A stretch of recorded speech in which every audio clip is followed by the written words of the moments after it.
I did therapy for 8 months, and this is what I learned. Now, the reason why I'm making this video is because there is a stigma against therapy, and especially against men doing therapy, and especially against minority men doing therapy, and somebody has to break the stigma. And I'm not saying that I'm the first, but I'm saying that I do want to be a part of that movement. I want to be at the forefront of that movement.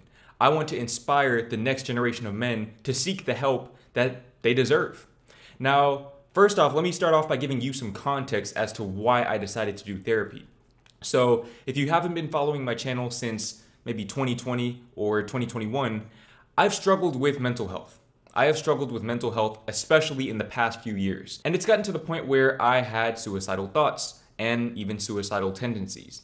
And I've made multiple videos in the past about that, so I won't really touch on that too much, but what I will say is that I reached a point where it was either do or die.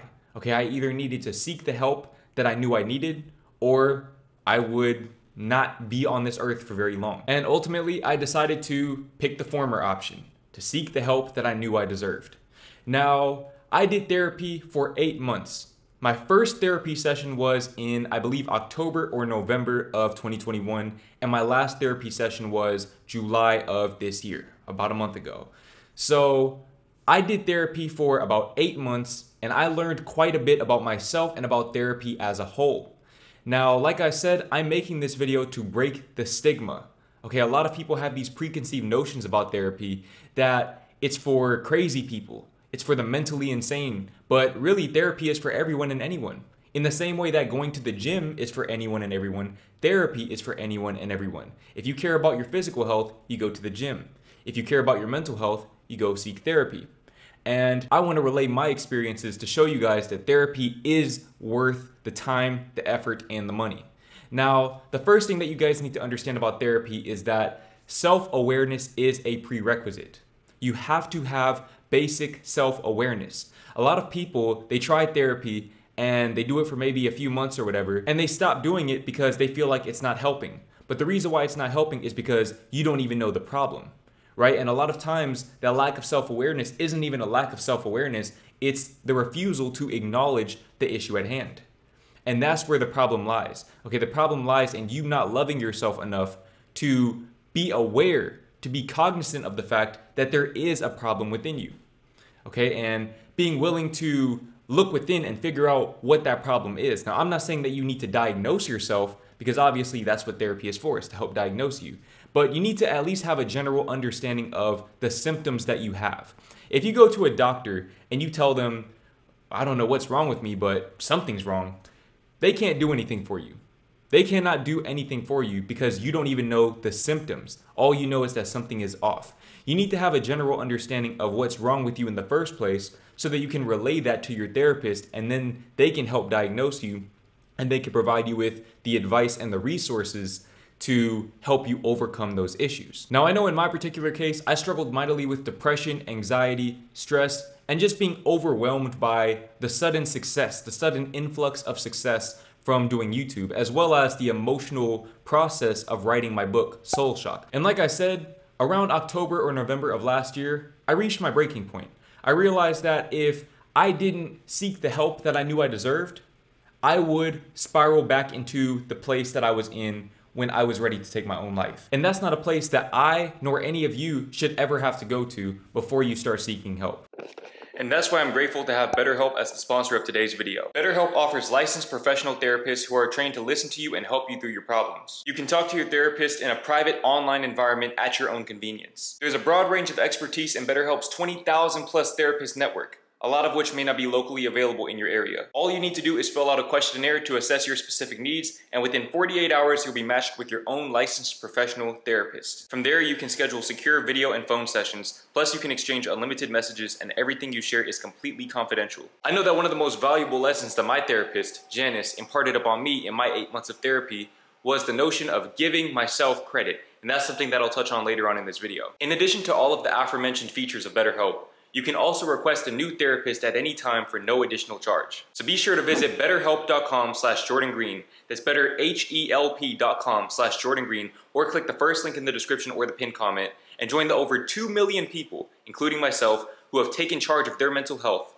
by seeking professional therapy via BetterHelp. As I was saying earlier, one of the most impactful lessons that my therapist imparted upon me was that you need to give yourself credit. Okay, that's something that I struggled with for the vast majority of my life, being proud of myself. I always looked to external sources of validation to give myself permission to be proud of myself. But through 8 months of therapy, I learned that I can be proud of myself without anyone else's permission. I can be proud of my accomplishments. I can be proud of the accolades that I've accumulated up to this point in my life. And I can just be proud of my own inner growth, starting with taking the initiative to seek therapy. That in and of itself is something to be proud of. Okay, I'm proud of myself for taking that initiative to seek help, because that's something that I struggled with for the vast majority of my life. Even to this point, I still struggle sometimes with asking for and receiving help from other people, but me seeking out therapy was a major, colossal step in the right direction. Be proud of yourself. Give yourself credit. Okay, if people think that you're conceited or arrogant for giving yourself credit, for acknowledging and celebrating your accomplishments, those people do not know how to give themselves credit, and they want you to be miserable right alongside them. Misery loves company. You guys have to understand that in order to give to other people, because if you're watching this video, if you watch my channel, you probably like to give to other people. You have to first fill your own cup. You can't pour from an empty cup. And the only way that you can fill your own cup is to give yourself credit, is to love yourself. Look in the mirror every single morning and tell yourself, I love you. I love you. Do that every single morning. And at first, it'll probably feel very uncomfortable for you. And if it feels uncomfortable, that's all the more reason that you should be doing it. Because you have to break that inner barrier to self-love. You have to stop looking to other people to give you permission to love yourself. Make that make sense. You are waiting for other people to give you permission to love yourself when none of them will ever know you as well as you know yourself. All of the accolades that I have in my life, that 100K plaque, and me having my own apartment, everything in my life right now, I'm the only one who knows the extent, the full extent of what I had to go through to get to this point. Therefore, I am the only one that can truly give myself credit. I am the only one that can truly give myself credit. At the end of the day, man, if you're not proud of yourself, if you're not giving yourself credit, then even if other people try to give you credit, even if other people give you that permission that you seek, you won't be receptive to it. You'll block it. You'll run from it. You'll reject it. I've seen it. I've been on the giving and receiving end of it. And the same thing applies to love. Okay, if you're not willing to love yourself, you can't give or receive love to and from other people. And love is the most valuable currency that there is.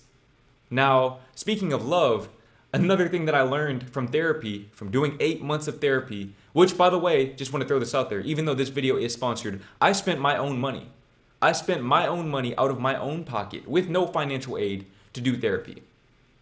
I spent my own money out of my own pocket to do therapy. I didn't get any type of influencer discounts or anything like that. I spent my own money that I made from YouTube on therapy because I saw it as an investment in myself. But I digress. The next thing that I learned from therapy is that the vast majority of your inner blockages, the inner barriers that prevent you from loving yourself, are developed during your childhood. Childhood trauma is a real thing. In my case, for example, I thought that my most traumatic event was when I was 19 and I got my heart broken. I thought that that was the most traumatic event of my life. And for a long time, we're talking months at a time, not only was I writing a book about this event and making videos about this event, but I was also talking to my therapist about this event nonstop, every single therapy session. And I remember at a certain point, I had to ask myself, why is it that I can't seem to heal from this? Why is it that I keep ending up back at square one? I keep going through the 5 stages of grief and I can never stay at the acceptance stage. Why is that? The reason why is because that wasn't the traumatic event. The traumatic event or the traumatic events occurred during my formative years. You see, the vast majority of your inner child trauma occurs during your formative years.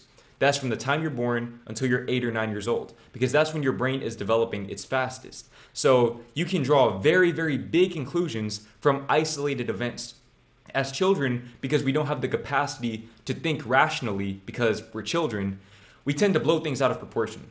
So for example, if you got rejected in 3rd grade on the playground by your crush, that was emotionally devastating to you, even though you didn't realize it at the time because you weren't able to discern what emotional devastation actually means. And because of that, you developed the perception, the subconscious perception that you were unlovable just because that one person rejected you. And because you developed that subconscious perception that you were unlovable, you've carried that subconscious self-perception all the way into your adulthood. And that's why you struggle to find love to this day. Because, like I said, if you don't love yourself, if you don't believe that you're lovable, you won't be willing or able to give or receive love to and from other people. And that's something that I realized in myself. I realized that in my case, the reason why I got my heart broken in the first place was because during my formative years, a lot of the media that I consumed relayed a message about love. Okay, relayed the message, the narrative that love is about the chase.